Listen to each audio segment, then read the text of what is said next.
Century 21 et ses 915 agences immobilières au service de vos projets partout en France présentent Sud Radio Conseil de famille. Voici Conseil de famille sur Sud Radio. Bonsoir Stéphane Moller. Bonsoir Philippe Rossi. Stéphane, vous êtes associé au sein du cabinet VIA et nous nous retrouvons chaque soir de la semaine pour parler finances, immobilier, droit de la famille. En fait, pour parler de gestion de patrimoine. Ce soir, nous répondons à Bertrand qui nous demande si investir dans un Girardin industriel en début d'année est plus rentable. Eh bien, la loi Girardin industriel est un dispositif fiscal permettant une réduction d'impôt assez significative. Et en effet, plus les investissements sont effectués tôt dans l'année, plus ils sont rentables.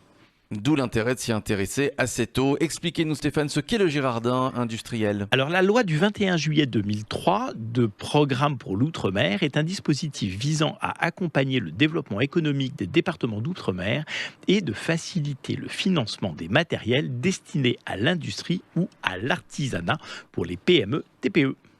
Et celles-ci peuvent ainsi bénéficier de l'apport de ces investisseurs et leur permettre d'obtenir une réduction d'impôt. Mais Stéphane, à quoi faut-il faire attention avant d'investir ? Alors ça, c'est une bonne question. 1. L'investisseur doit obtenir des informations sur le projet d'investissement, sa localisation et la société exploitante. 2. Il faut vérifier la nature de l'investissement et l'obtention d'un agrément fiscal préalable. 3. Vérifier l'étendue de la responsabilité juridique et financière des associés. 4. S'assurer que le monteur est bien recensé sur le registre de la préfecture. C'est clair. Parlez-nous de la rentabilité de ce dispositif et ses conséquences fiscales. Alors, lorsqu'on investit dans le dispositif du Girardin industriel, on parle d'une défiscalisation one-shot. En effet, la réduction d'impôt n'a d'effet que sur l'année N+1. La somme dépensée ne procure ni rendement, ni plus-value potentielle, mais, et c'est comme ça que ça fonctionne, une réduction d'impôt qui s'applique l'année suivante pour un montant qui est toujours supérieur à l'investissement réalisé. Et qu'en est-il de la rentabilité de ce placement ? Alors la rentabilité du Girardin industriel est forfaitaire au moment de la souscription et comprise généralement entre 10 et 25% par an. Cependant, il est important de noter que la rentabilité est décroissante tout au long de l'année dans le but de récompenser l'apport de trésorerie en début d'année.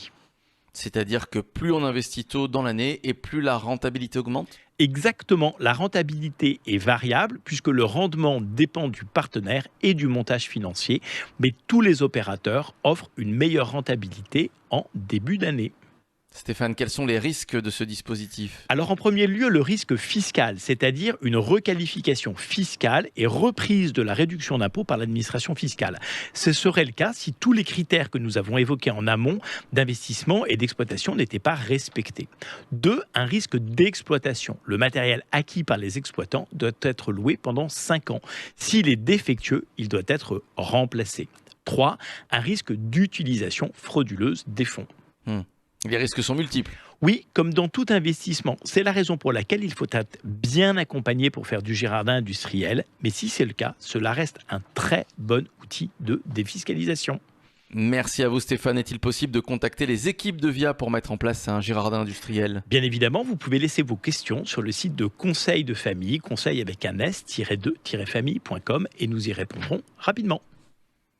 C'était Sud Radio Conseil de famille. avec Century 21 et ses 915 agences immobilières au service de vos projets partout en France.